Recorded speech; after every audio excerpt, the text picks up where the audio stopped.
Assalamualaikum warahmatullahi wabarakatuh. Baik, pada kesempatan ini saya akan membahas salah satu soal LSP spreadsheet ya.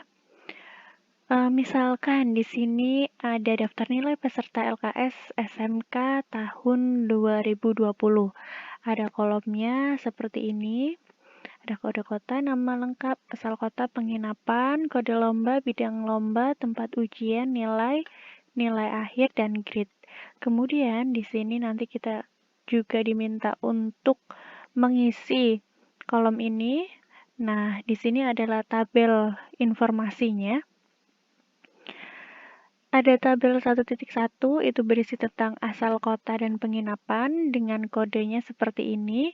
Nah, untuk tabel 1.2 ini ada tentang bidang lomba dan tempat ujian berdasarkan kode lombanya. Kemudian ini nanti untuk mengisi grade nilai. Jadi untuk nilai 95 sampai 100 grade-nya nanti A dan seterusnya.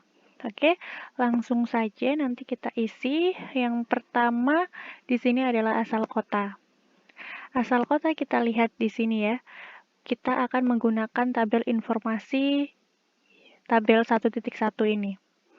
Nah, kita lihat bahwa tabelnya ini listnya ke bawah ya. Listnya ke bawah, maka dia akan membaca kolom.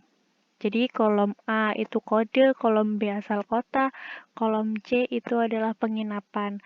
Maka jika berdasarkan kolom tabel informasinya, kita menggunakan rumus VLOOKUP ya. VLOOKUP. Nah, di sini kita bisa langsung menggunakan insert function. Untuk VLOOKUP itu ada di lookup and reference kategorinya. Kemudian kita cari VLOOKUP. Nah, untuk lookup value-nya ini diisi apa? Diisi dengan kode kota. Jadi nanti dia akan membaca apa di tabel informasi ini. Nah, di sini kan baca kodenya. Oh, kalau kodenya BDG itu adalah asal kotanya Bandung gitu. Maka lookup value kita isi dengan kode kota, kemudian tabel array-nya kita blok untuk tabel 1.1, mulai dari isiannya ya, jadi judulnya tidak perlu diblok juga. Jangan lupa untuk di absolute.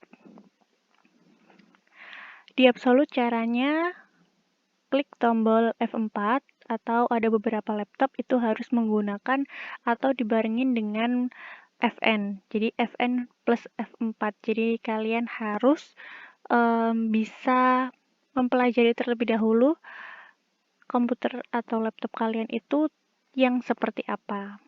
Kemudian kolom index number. Jadi untuk hasilnya nanti asal kota ini ada di kolom keberapa sih gitu kan. Kolom keberapa? Oh, ternyata pada tabel 1.1 ini untuk kolom asal kota itu ada di kolom ke-2. Ini 1, 2, dan 3. Maka kita ketikkan 2. Langsung aja klik OK. Muncul deh JKT itu untuk Jakarta dan seterusnya sampai MLG adalah Malang. Gitu ya. Cukup mudah. Kemudian untuk penginapan kita menggunakan tabel informasi yang sama yaitu tabel 1.1. Jadi rumusnya kita tetap menggunakan VLOOKUP. Ada dua cara. Kalau tadi kita menggunakan insert function, kalau sekarang Ibu akan coba dengan cara lain atau diketikkan secara manual ya. Nah, ini udah keluar nih VLOOKUP. Sama seperti yang tadi, lookup value-nya apa? Kode kota, kemudian titik koma ya, untuk memisahkannya antara lookup value, tabel array, dan seterusnya itu menggunakan titik koma, bukan titik 2. Selanjutnya tabel array-nya yang mana? Sama seperti yang tadi. Jangan lupa untuk di absolute. Setelah itu titik koma lagi, kolom index number-nya berapa nih? Penginapan ada di kolom berapa pada tabel ini? Ada di kolom ketiga. Oke, langsung tutup kurung dan klik enter. Sudah muncul ya di sini. Kalau di Jakarta itu adanya di Hotel Grand Cokro dan seterusnya. Seperti itu. Nah, selanjutnya nih untuk bidang lomba. Di sini diketahui kode lombanya, kita diminta untuk mengisi kolom bidang lomba dan tempat ujiannya. Otomatis kita menggunakan tabel 1.2 ya. Nah, kita lihat untuk tabel 1.2 ini tidak lagi ke bawah listnya, tapi ke samping. Nah, maka dia ini membaca secara horizontal atau membaca row atau baris. Ya, membaca baris. Ini baris pertama, baris kedua, dan baris ketiga. Kalau menggunakan baris, berdasarkan baris seperti ini, listnya ke samping gini, maka kita menggunakan rumus VLOOKUP. Ya, VLOOKUP. Yang pertama kita bisa pakai insert function, kemudian ada di lookup and reference kategorinya, kita pilih yang VLOOKUP. Nah, selanjutnya sama seperti tadi. Untuk lookup value-nya kita gunakan kodenya yang di sini, kemudian tabel array-nya kita blok tabel 1.2 kecuali judulnya. Jangan lupa untuk di F4. Selanjutnya, nah kalau tadi VLOOKUP itu call, kodenya di sini ya, atau kolom, kalau di sini adalah row atau baris. Jadi, untuk yang ditanyakan ini apa? Bidang lomba itu ada di baris keberapa? Oh, ternyata bidang lomba ini ada di baris ke 1, 2. Baris kedua ya. Kita klikkan 2. Kemudian klik OK. Tinggal tarik aja ke bawah. Selanjutnya tempat ujian. Kita masih menggunakan tabel informasi yang sama, maka rumusnya juga sama. Sekarang pakai cara yang kedua ya. Nih, lookup. Klik 2 kali kalau udah muncul biru di bawahnya. Kemudian kita tuliskan di sini klik lookup value-nya adalah kode lomba. Jangan lupa titik koma tabel array-nya kita blok, jangan lupa di F4 atau di absolute. Selanjutnya, nah baru row index number-nya. Jadi ada di baris keberapa? Nah, untuk tempat ujian ada di baris ketiga. Tutup kurung, enter. Nih, dilebarin ya, biar kelihatan semua. Tarik ke bawah. Selesai dah. Oke. Mudah kan ya untuk VLOOKUP dan LOOKUP. Selanjutnya, nilai akhir. Nilai akhir ini dapatnya dari rata-rata ya. Bisa menggunakan langsung average. Sama dengan average. Kemudian, juri 1, 2, 3 kita blok dan enter. Ketemulah nilai akhirnya sekian.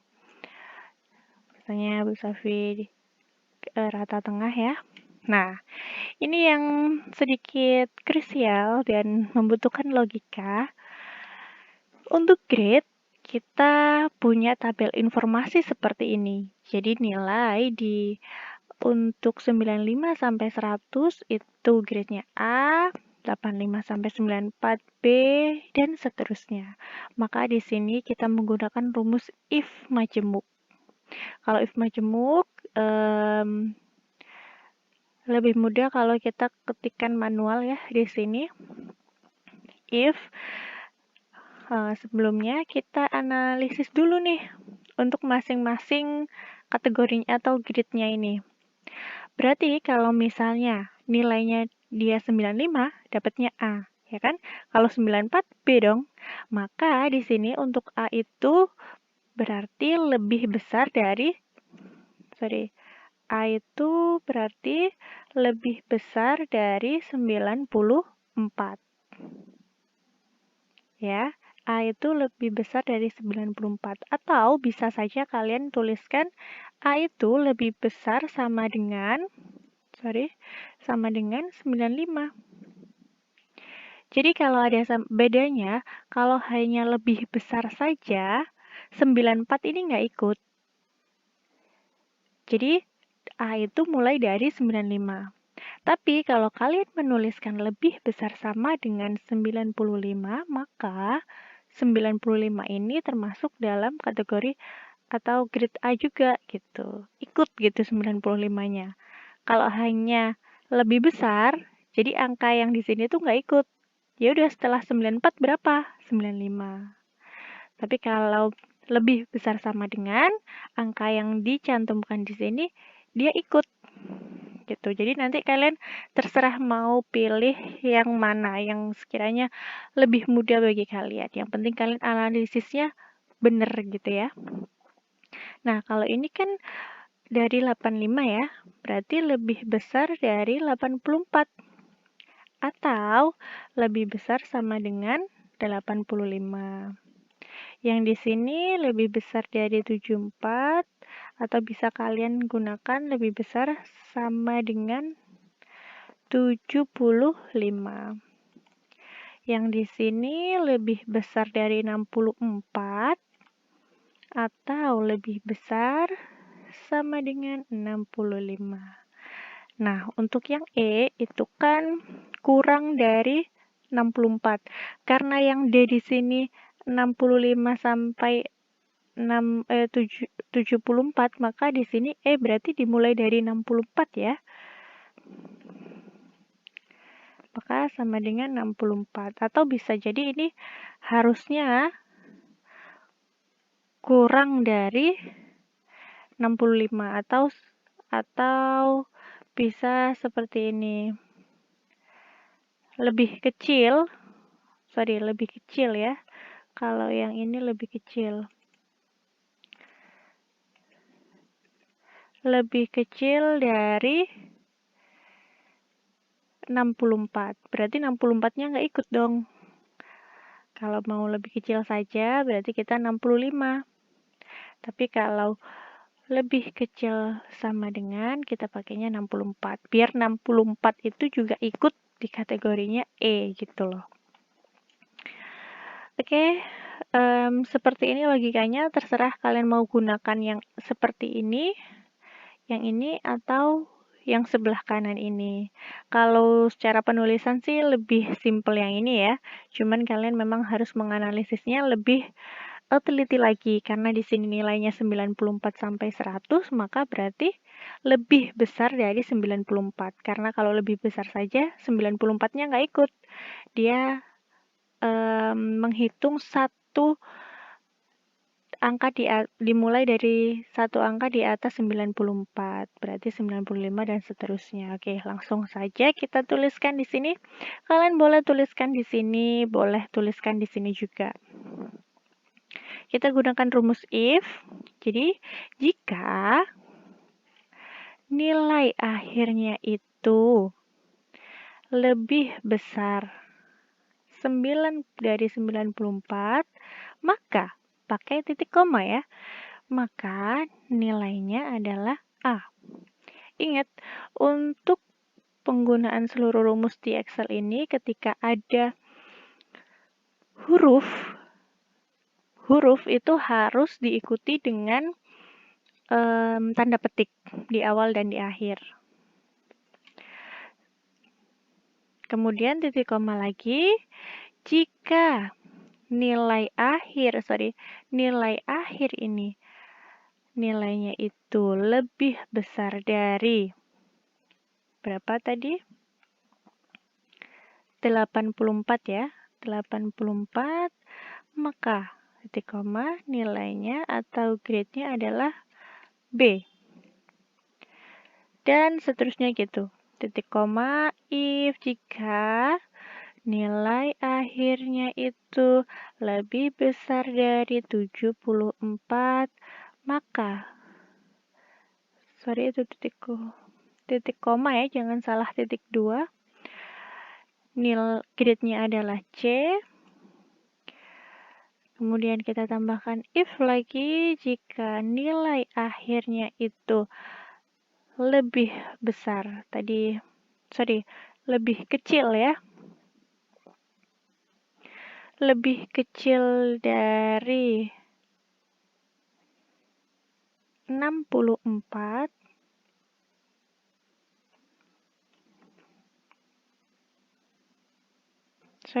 Lebih kecil dari 65 ya di sini ya.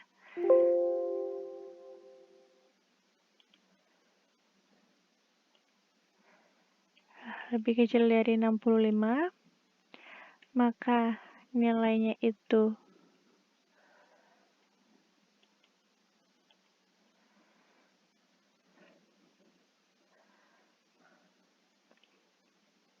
yang di sini kita yang D itu lebih besar,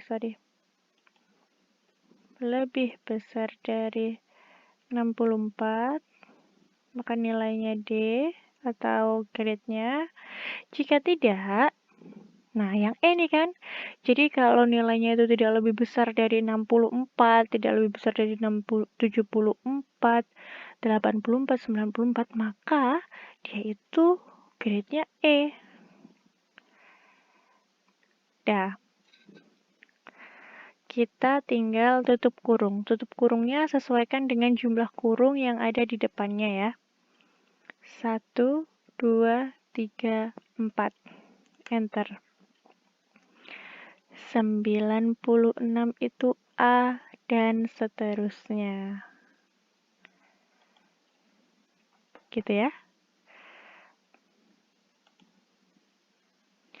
Benar ini dia ya. Yang kalau 93 itu B. 96B, 79C, ya kan? 79 ada di sini. Kemudian 71 ada di sini. Ya kan? Itu D. Nah, selebihnya ini kurang dari 64. Itu E. Udah benar ya? Oke, selanjutnya tinggal isikan yang rumus ini. Untuk rata-rata, kita bisa menggunakan insert function di sini. Kalau rata-rata itu masuknya ke statistical ya. Nih, average. Kita tinggal blok saja. Oke. Oh, ini ada yang kelebihan. Atau kalian bisa langsung tuliskan saja. Kalau nilai tertinggi itu kan max ya. Nah, di sini ada max, terus udah deh. Tinggal blok aja. Kalau nilai terendah itu min. Nih, min tinggal blok. Kemudian total nilai itu kita menggunakan sum. Tinggal blok aja, jangan kelebihan. Sudah dapat hasilnya. Ini kalian juga boleh menggunakan yang di insert function ya. Jadi kalau misalnya rata-rata kemudian nilai tertinggi, terendah, total nilai itu ya average, max, min, dan sum. Kalian juga bisa gunakan di insert function ya. Yang penting kalian paham untuk kategorinya. Kalau misalnya average itu di statistical. Nah, kalau sum itu ada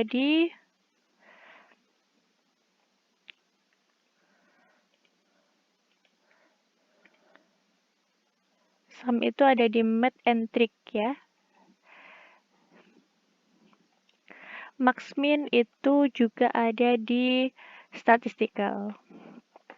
Oke, mungkin itu dulu. Nanti untuk soal kedua dan ketiga di part selanjutnya ya. Terima kasih, semoga bermanfaat. Assalamualaikum warahmatullahi wabarakatuh.